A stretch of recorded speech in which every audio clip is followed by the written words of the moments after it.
This week is Sexual Abuse and Sexual Violence Awareness Week. Sexual abuse and violence can affect anybody. It doesn't matter when it happened or who committed it.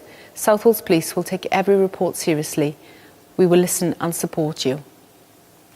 Working with other agencies such as the Crown Prosecution Service, we are committed to making investigations more effective, bringing perpetrators to justice and reducing the likelihood of reoffending. We have set up specialist rape investigation teams across the South Wales Police area with 85 detectives dedicated to investigating rape.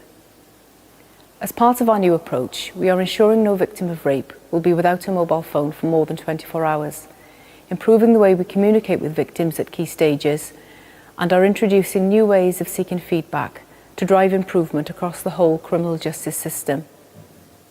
There are special measures that can help and support victims throughout the investigation and court process. If you have experienced sexual violence and abuse, whether it was recently or not, we urge you to report it. This does not have to be to the police.